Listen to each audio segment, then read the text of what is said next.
So out here now, we are doing this chapter, work, power, energy. So again, one very simple chapter. Mostly in this chapter you'll read it once and then you'll understand this chapter. I mean, you won't have to really read it 2-3 times like how electricity was. So compared to electricity, now you'll find most of the chapter, all the chapters very easy. I see. Now what do you mean by work first? So there are 3 parts in this chapter. In the A part, we are just going to, they just introduce you about what is work, what is power, what is energy, their formulas and units and all. In the B part, you are going to learn about what are the different forms of energy and how the conversion of energies take place from one form to another form. And in the C part, it's very, very small. You have to just learn one derivation of law of conservation of energy. Okay, so let's start with the A part now. Now, what do you mean by work? So we use this word work in our daily life also. Like some people, after they watch some movies or web series, they feel they have done some work, or they have food and they feel they have done some work. They go to school and come back and they feel they have done some work. So that is what we use in our daily life. The term, that is how we use work in our daily life. But in physics, they say that the work is done only if you apply force on a body. So let's say this is a wooden block on a table, and if you apply some force on this block, so first thing you have to apply the force and that block must move further, meaning what, it should get displaced.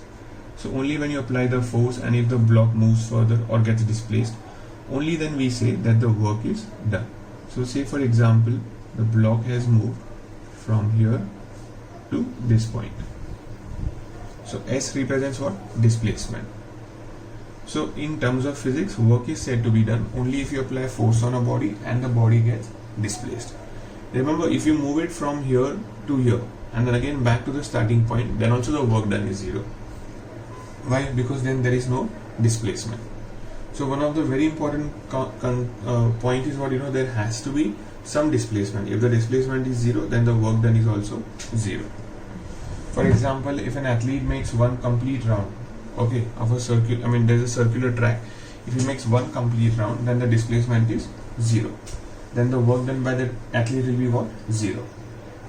If you're trying to push a wall whole day and if the wall does not move, it means what? That the work done is 0. If you're trying to push a car, a truck or something, and if it does not move, then the work done is 0. So if the displacement is 0, then the work is also equal to what? 0. Now, so work is given by the formula force into displacement. So there is also a mathematical definition for work, that work is the product of force and displacement.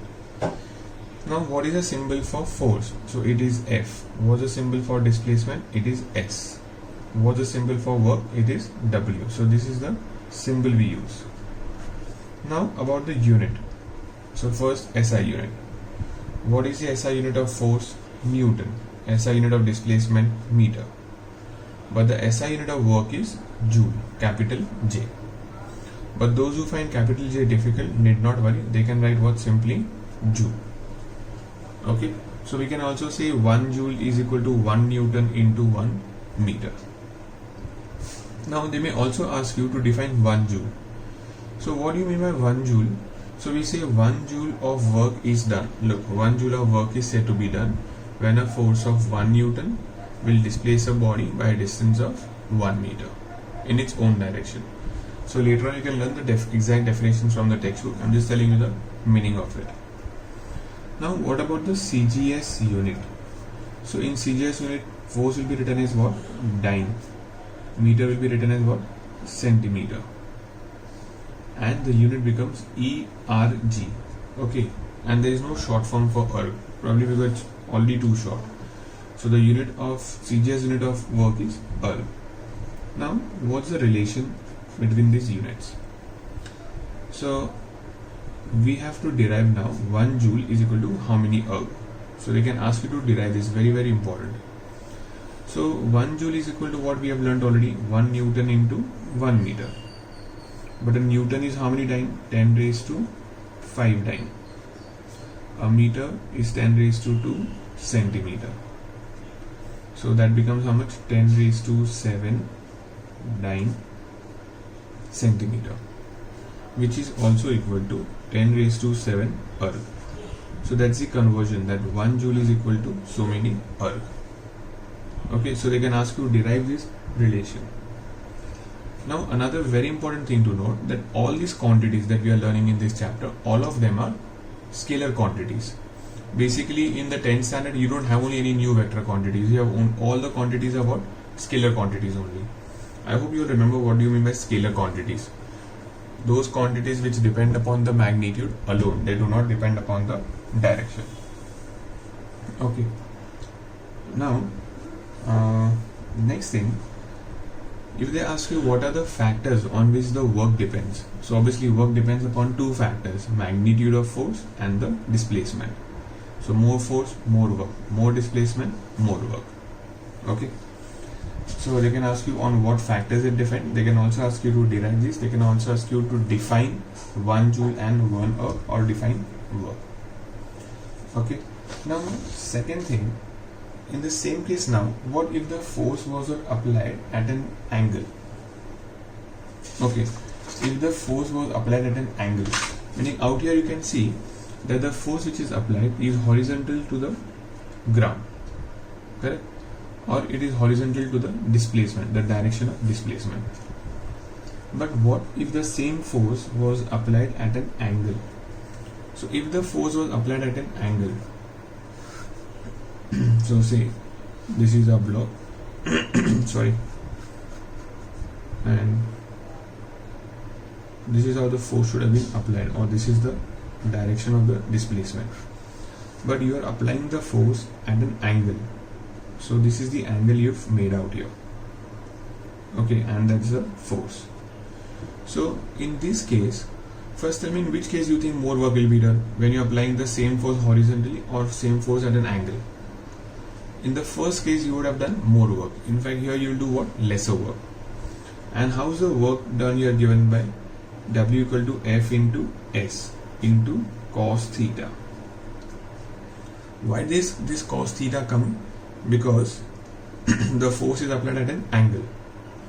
Now you don't have it in your portion, but just for your logic, I'll tell you, just for your logic, how it becomes Fs cos theta. S is already there because there's a displacement. Now why F cos theta? Basically what we are doing, that this force which you applied, okay, it is converted into a horizontal force, like this force. So we already know that this is your F, and I need to find out what this. So you can use cos theta, trigonometry, SOCA 2 if you remember. So cos theta is equal to what? X upon F. Look here, cos theta is equal to X upon F.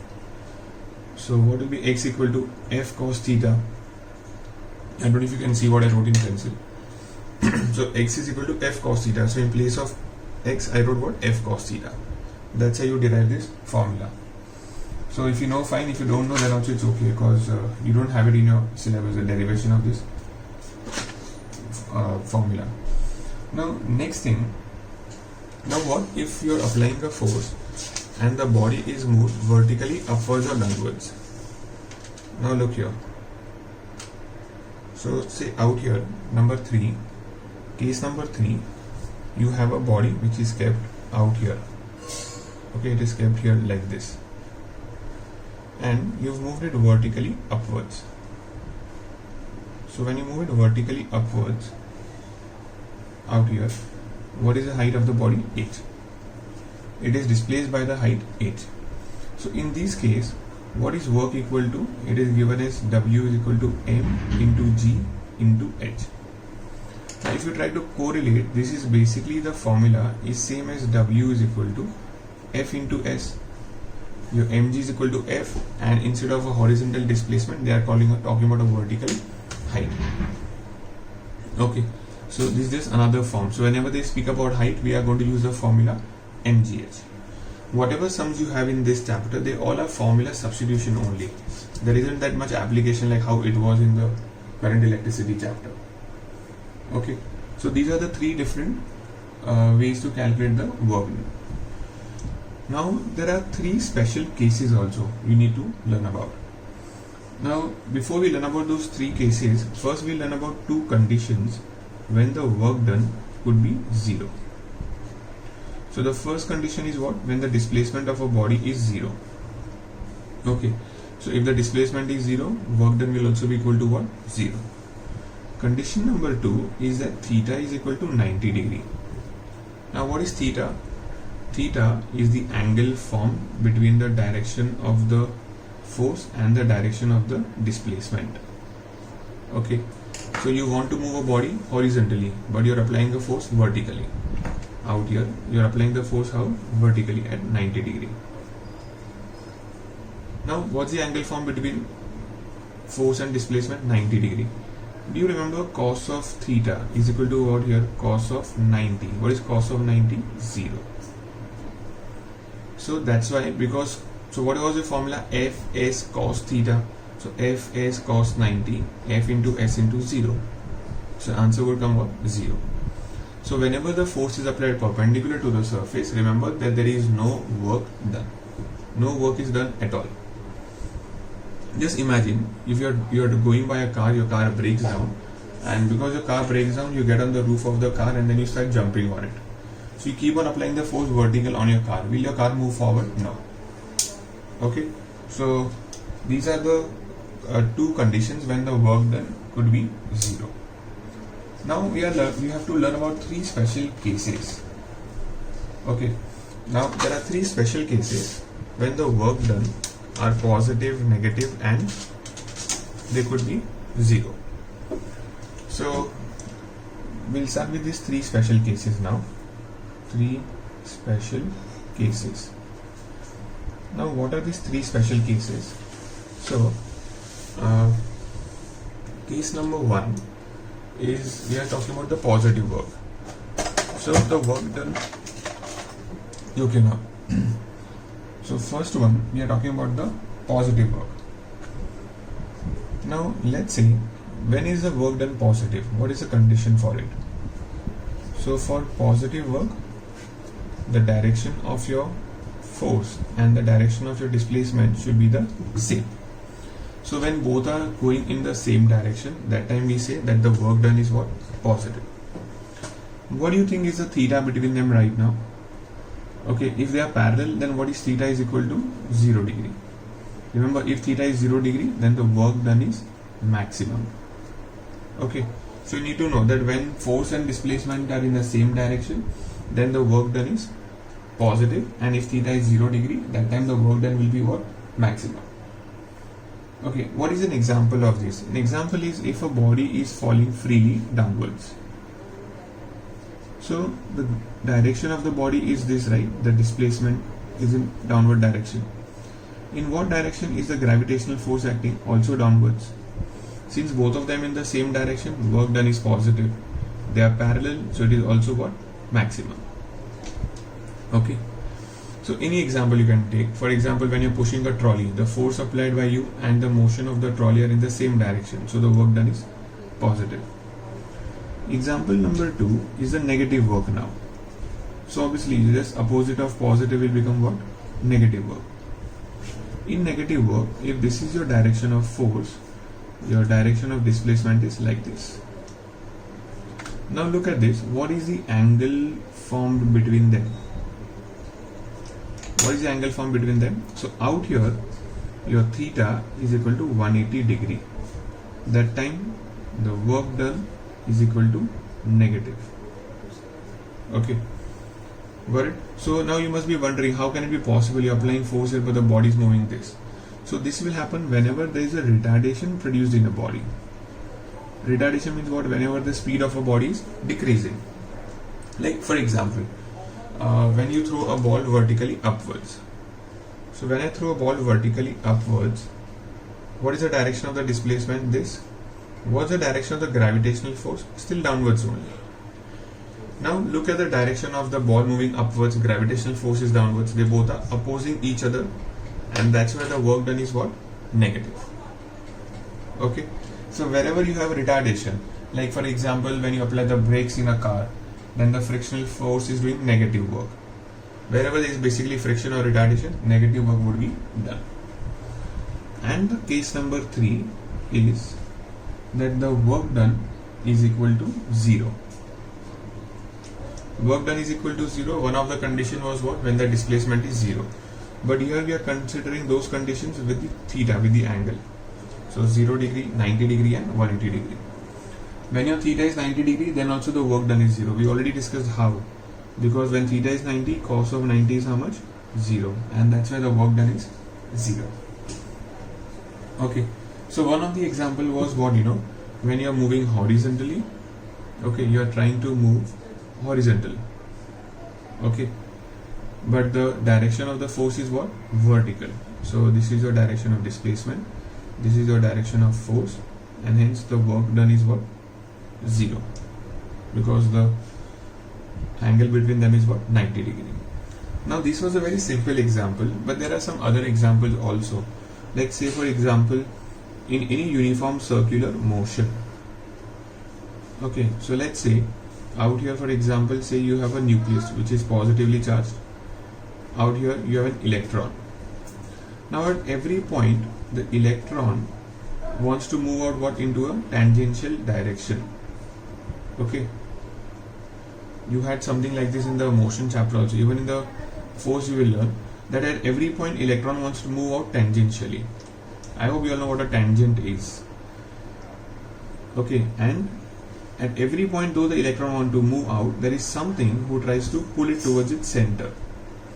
So if you heard of it, there is a force called as electrostatic force, which is also called as centripetal force here. It pulls the electron towards its center, and the angle which is formed between them. So look, at every point the angle formed between them is what? 90 degree. So in every time, in all the circular motions now, this is what happens. So remember, in every circular motion, even though the displacement is not 0, even if the object is moved only from A to B, then also the work done will be what? 0. Okay, I'll repeat once again. If a body starts from A, comes back to A, then the work done is obviously 0, because the displacement is 0.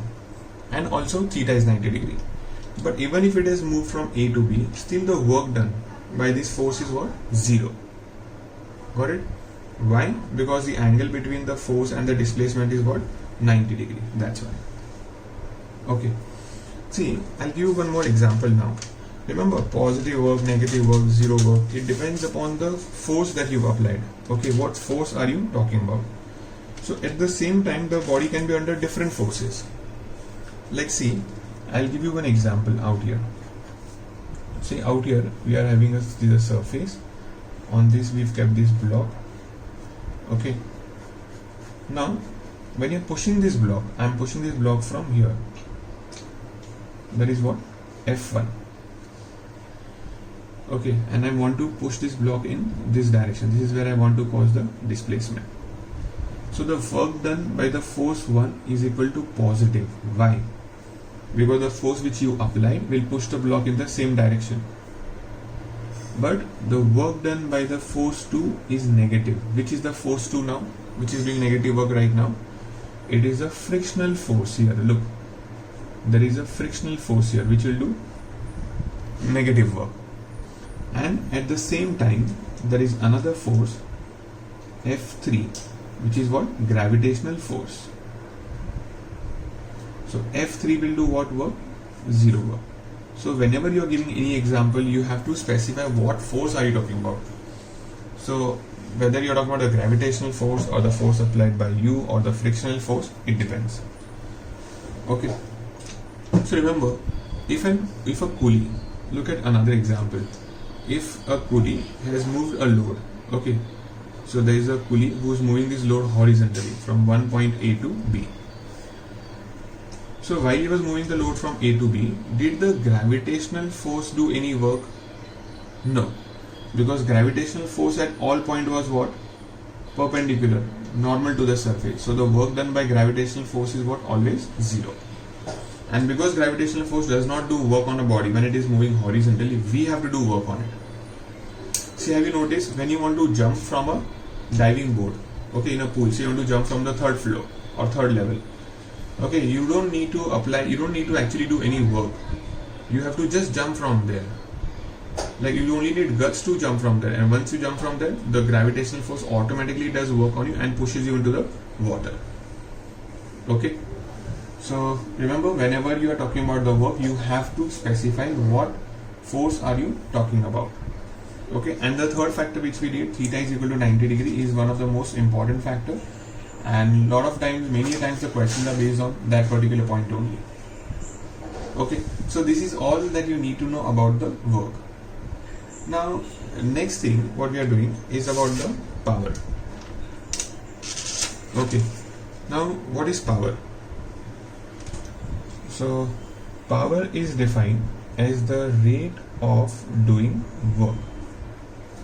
Rate means what? With respect to time. So it will always be what? Work upon time. So I'll repeat once again. Power is defined as what? Rate of doing work is called as the power. So let's say now power is, now the symbol for power is P. Work is W and time is T. So you can see all the symbols are very user friendly, unlike how you had in electricity. Rho, Po, anything used to come in between, all those ohm and all. Now what's the unit of work we've learned? Joule. Unit of time is second. Unit of power becomes what? Hence joule per second. But if you all know, joules per second is also written as watt. Yeah, that is the answer, not the question. Joules per second is written as watt. Those who find capital W difficult need not worry, they can just write what? WA-T.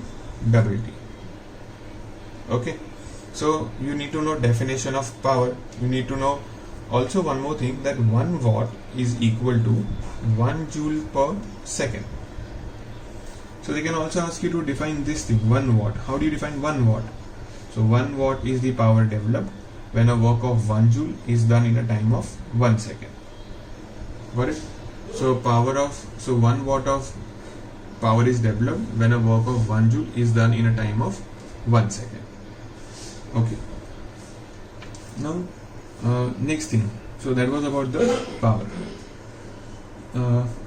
Okay, one more thing. So what does power depend upon? So power is directly proportional to work and it is inversely proportional to time. It means if you are taking more time, then you have got less power. Okay, so for the same work, the one who will take lesser time, it means that they have got more power. Again, power is also a scalar quantity. As I told you, all the quantities in these are what? Scalar quantities only. Now, if you remember, we had also learned that power is equal to what? Work upon time. What is work equal to? Force into displacement upon time.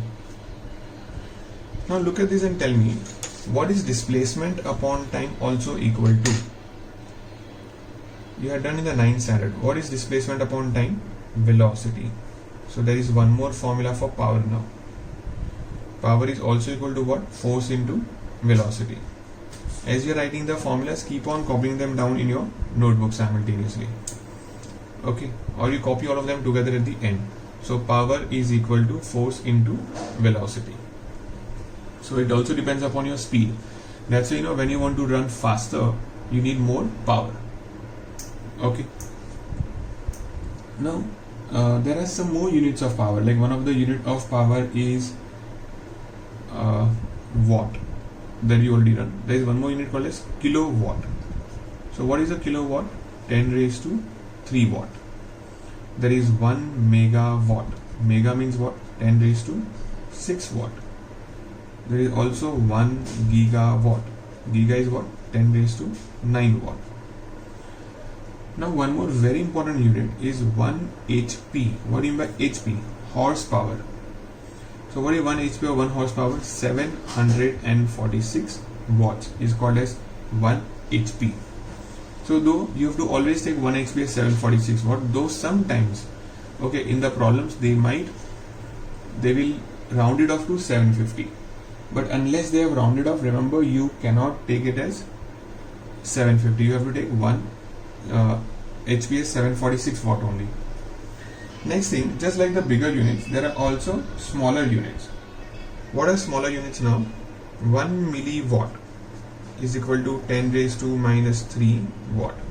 1 microwatt is equal to what? 10 raised to minus 6 watt.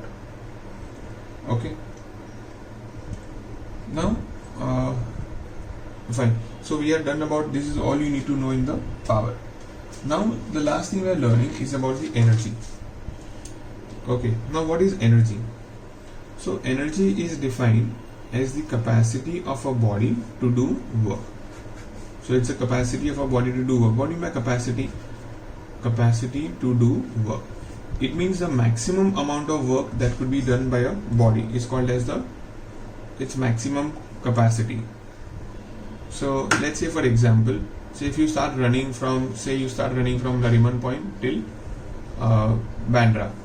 So you spend some amount of energy. And say if you want to still run further, you keep on running further, and then say you reach Borivali National Park. Okay, and then when you are completely tired, exhausted, that means you've spent all your energy. So the maximum work what you could do is called as what? Energy. And how fast you did it, that determines the power. So for example, let's say you have to get 10 bricks from ground floor to 10th floor. Somebody does it in 10 minutes and another one does it in 20 minutes. So then who's got more power? Yeah, the one who takes 10 minutes will have more power. Okay, because he's done more work in the lesser time. So you have to learn the differences between work and power. They can ask you. You can write the definition, you can write the SI units, and you can write that work does not depend upon time. So remember, whether you get 10 bricks in 2 hours or 2 days or 10 days, okay, all of them have done the same work, but their powers are different. Okay, now there are some more units of energy. Like some of the units you already did in the current electricity chapter. If you remember, we had done 1 watt hour equal to how many joule, 1 kilowatt hour equal to how many joule. You've already done that. So those I'm not repeating again, it's the same thing. There are some more units now. Okay, one more unit we already did is 1 joule is equal to 10 raised to 7 erg. Okay, now there are some other units, like one of them is called as EV. Anybody knows full form of EV? Electron volt. Now what is 1 EV? 1 EV means 1.6 into 10 raised to minus 19 joule. Okay, even this number you've done earlier if you remember. We had learned, yeah, if any of you recollect, this was the charge produced by an electron.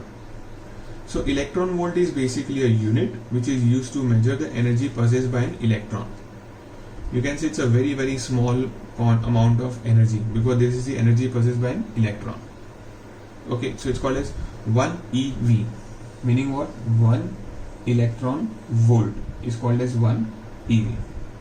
So that is the amount of energy which is gained by an electron when you move it between the potential difference of 1 volt.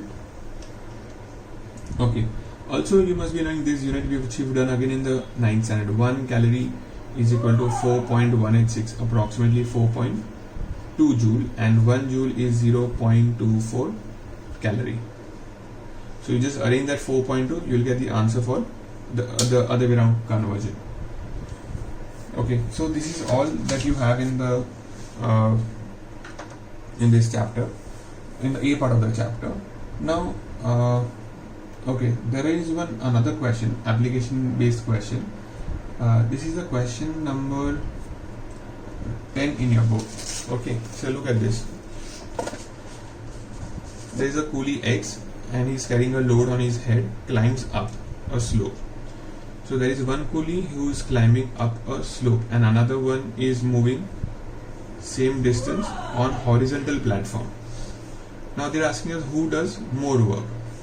Okay, actually the question is not given very, very clearly. They are basically trying to mean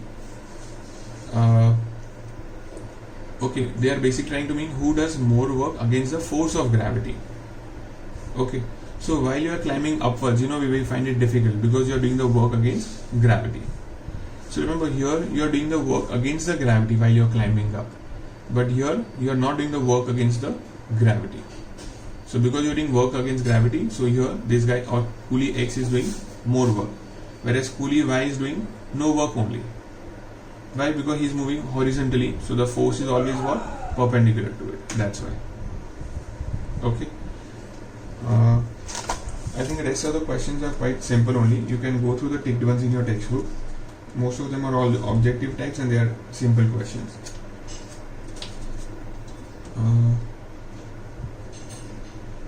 Okay. There is another question. What is the work done by a fielder when he takes a catch in a cricket match? So when a fielder is catching a ball, it will be negative work. Why? Because the fielder is applying the force opposite to the motion of the ball. So they are in opposite direction. Correct? So theta is equal to 180 degree and cos of 180 is minus 1. So you've not learned cos of 180. You don't even have to learn now in the 10th standard. But I'm just telling you for your logic that it is equal to cos of 180 is minus 1. Okay. So this finishes all the theory of the A part of the chapter. Okay. We will be doing now the B part of the chapter also.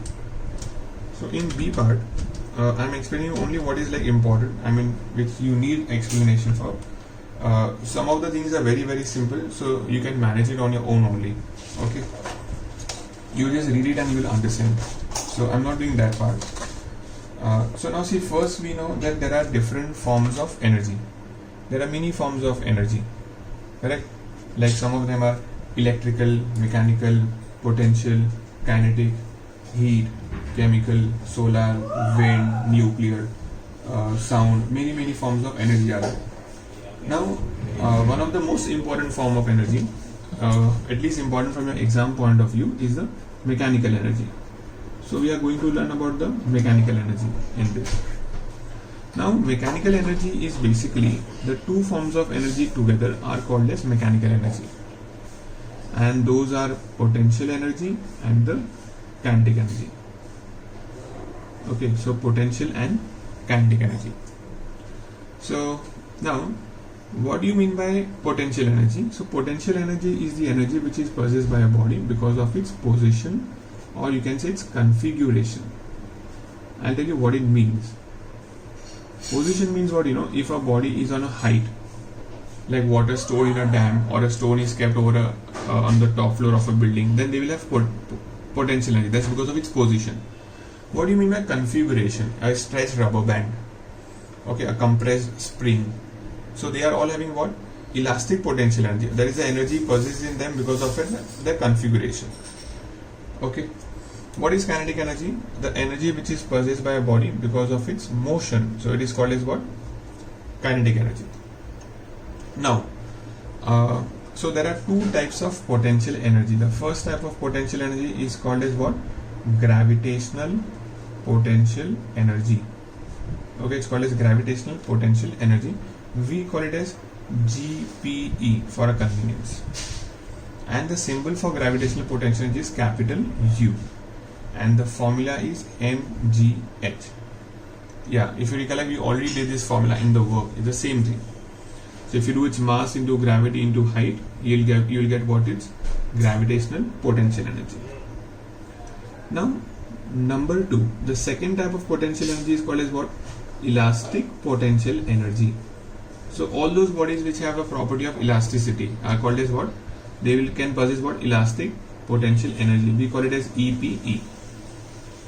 Okay, elastic means what? You change or you deform the body and then it will again try to regain its original shape.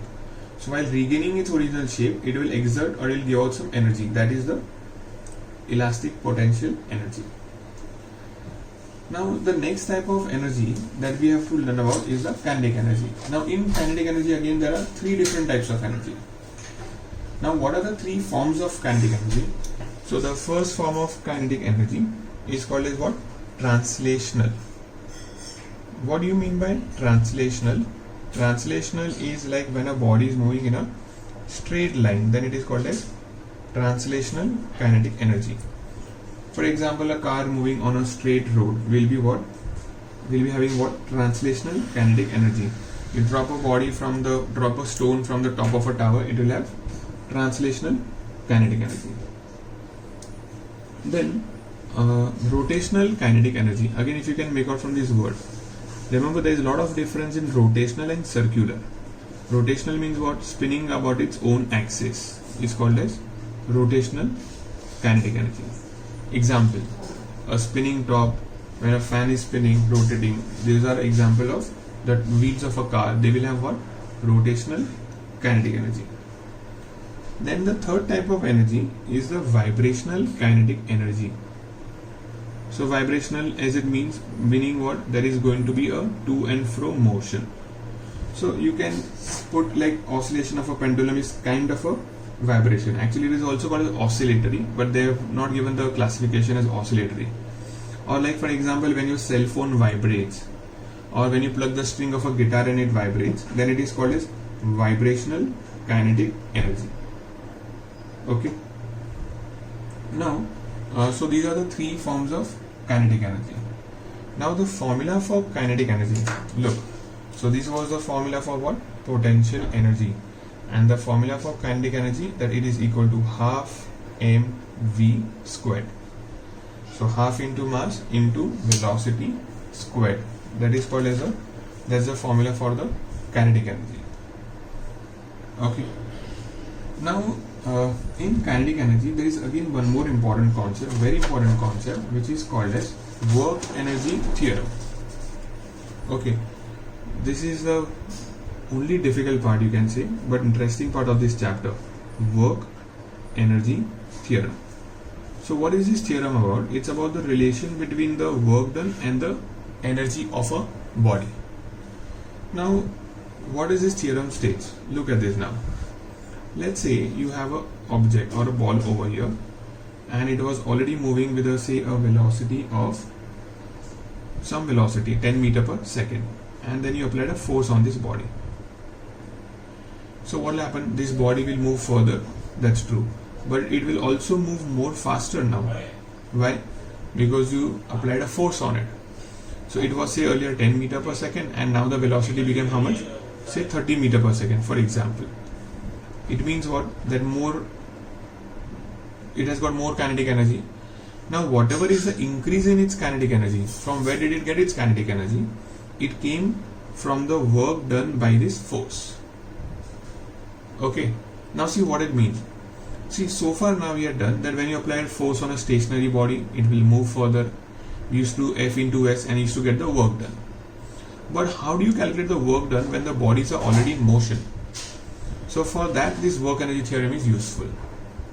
So what does work energy theorem states? That the work done by a force. So the work done by a force on a body is equal to what? Increase in its kinetic energy. Okay, work done by a force on a body is equal to the increase in its kinetic energy. Increase in kinetic energy means what? Final kinetic energy minus initial kinetic energy. What do you mean by final kinetic energy? Half mv squared. Initial half mu squared. What can you take common? Half m in brackets v squared minus u squared. So we can say that the work done by a force is also equal to the change in its kinetic energy, which is equal to this. One of the most important formula. Remember, when you need the formula the most, you will never remember only this formula. Okay, so W is equal to what? Delta K, which is equal to half m v squared minus u squared.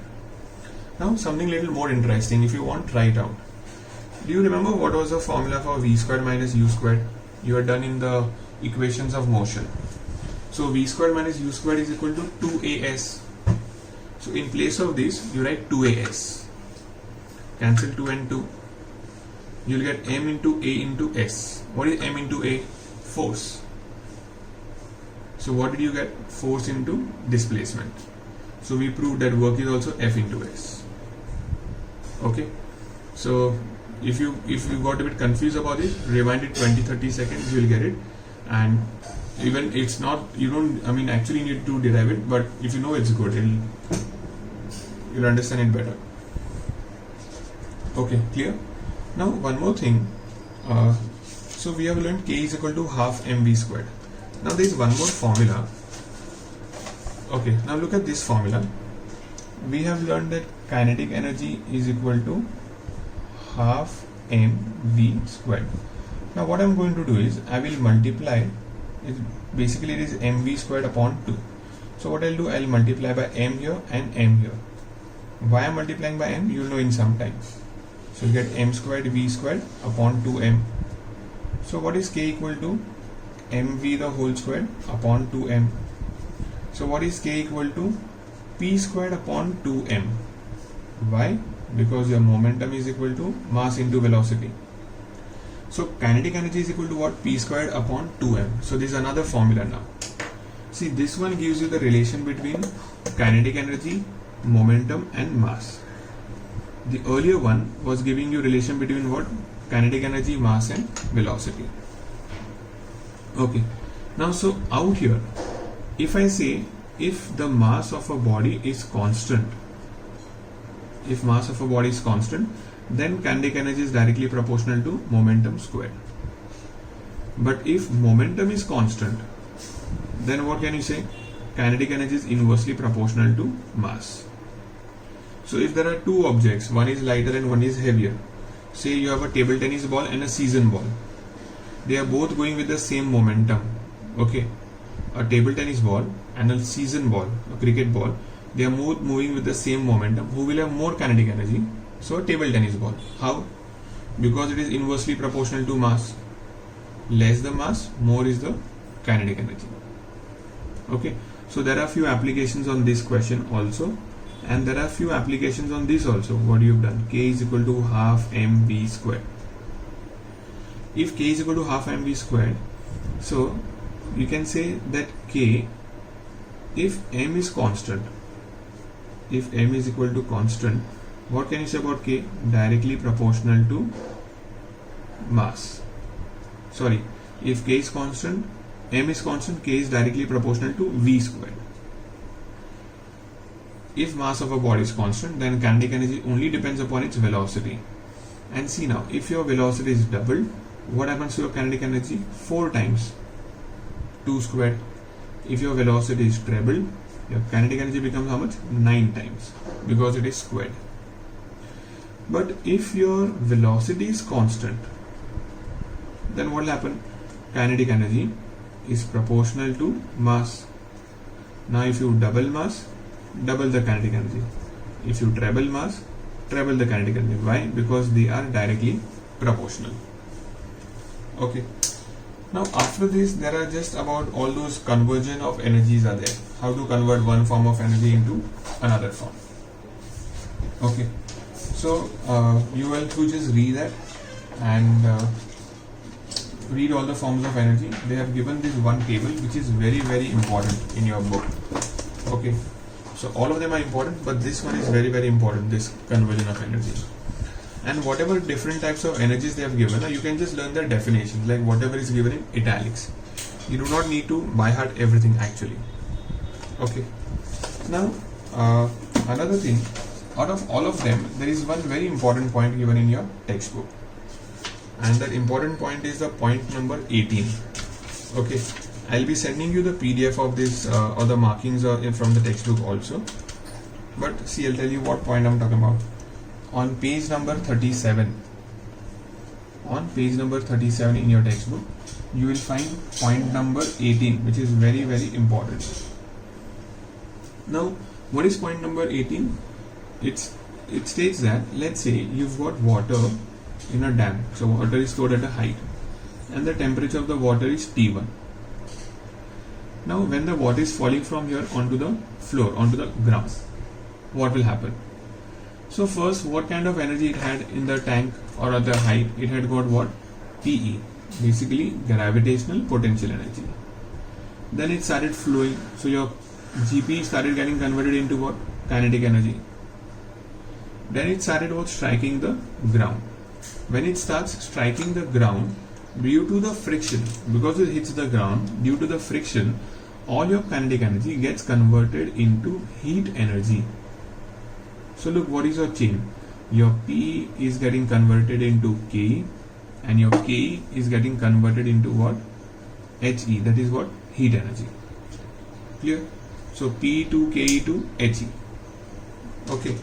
So because of this conversion of energy, what can you say about the temperature T2 here now, which will be greater, T1 or T2?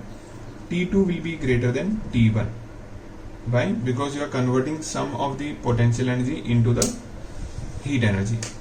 So you might have a doubt what that there is evaporation in between while water falls down. differences in the atmospheric temperatures at a height and all that. So we have not considered any of those factors. So according to your textbook, temperature at the bottom is greater as compared to the temperature on the top. And the only reason for this is what? Because of this conversion of energy. So you cannot write other things. Okay. One more very important thing. Remember, you can never utilize the potential energy of a body directly. For example, say you have water stored in this dam. You cannot harness that energy from it. You will have to always first convert that potential energy into what? Kinetic energy. And then only you will be able to use it or harness that energy. Okay. Then there is something called as degraded energy. You've done that in the 9th standard also. So what do you mean by degraded energy? Degraded energy means what, sometime when you're trying to convert energy from one form to another form. Not sometimes, always. Like for example, when you light a bulb, what is the objective? We want to convert electrical energy into light energy. But we do know that the bulbs also produce what? Heat. Correct? So the heat which is produced, we are not using a bulb to produce the heat or to cook food. But then that heat which is produced is a wastage of energy. So that is called as degradation of energy, meaning while converting from one form to another form to useful form, you also convert it into some unuseful form, and that is called as degradation of energy. So the gradual decrease in this energy is called as degradation of energy. Okay, so we are done with A and the B part of the chapter. You have to do all the questions. I'll send you the homework though, but we have to do all the circled questions from 2A and 2B. Okay.